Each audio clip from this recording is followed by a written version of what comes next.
Favorite actor, enemy. Favorite drink or Bulls, Bears, Hawks, Sox, Bulls. Say goodbye a little longer like I ate a piece of Big Red. 7:45. You can hear him every Sunday night at 9 o'clock right here on this station. You can read him and see him at northtonorth.com.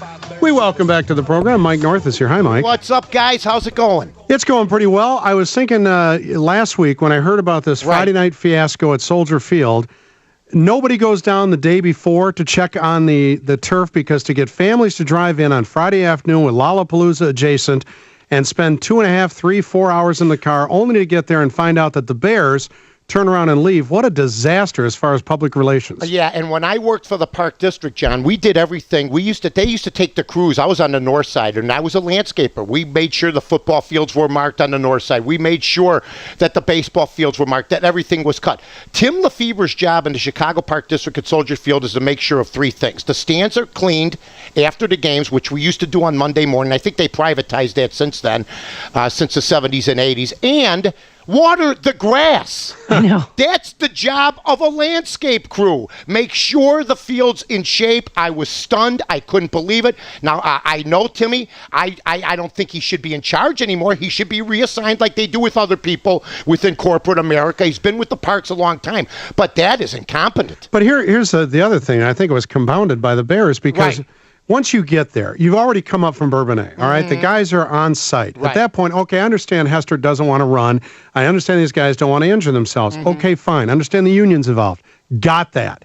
Now you have a public relations disaster on the horizon. What you do is you invite the fans down, hopefully in an orderly fashion, so they can at least shake the hands of these guys, maybe get an autograph, pose for a picture. Then that's the evening. Okay, we're not going to practice. We'll still do the fireworks, get a hot dog, but at least you get to meet the Bears. I felt so bad for these kids that showed up. Dad brought them down, maybe because Dad's not a season ticket holder, can't afford a game ticket. But here's a chance to take your kids to see the Bears. No, they don't even get off the bus. Well, you know, the problem is, guys, and here's the deal. First of all, the Chicago Park District still runs Soldier Field. It's the worst stadium deal in the NFL still.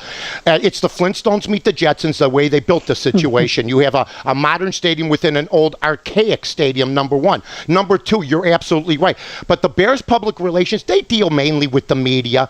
I mean, you know what? I don't know if Scott Hagel and the guys down there go out and glad hand the public or even know what to do when something like this happens. They should have told Lovie Smith, we're staying here. But the Bears said, we want to go back and have a practice. You got to have the best of both worlds. You have to play it, have a compromise, do it right down the middle. You can't just get in the bus and go home. The Bears screwed this up. The Park District screwed this up. And Lovie Smith, I believe, an extra half hour to an hour of hanging out, maybe getting on a microphone, welcoming the fans, explaining everything would have been better. Yeah, the players look like snobs. Right, exactly. It's an us-them mentality that they create. And you know what? And I'll tell you this, Amy. You know, the bottom line is when you look at it, and then you see the tweets. Brian Urlacher saying this is inexcusable. You see Robbie Gold saying we feel bad for the fans. The fact is, the players were tweeting to the people who get tweets from to the fans, and at least those tweets went on the air. I didn't really see anything from the Bears until the next day when the Chicago Bear players are beating the public relations crew to the punch. There is an issue, and they have to straighten it out.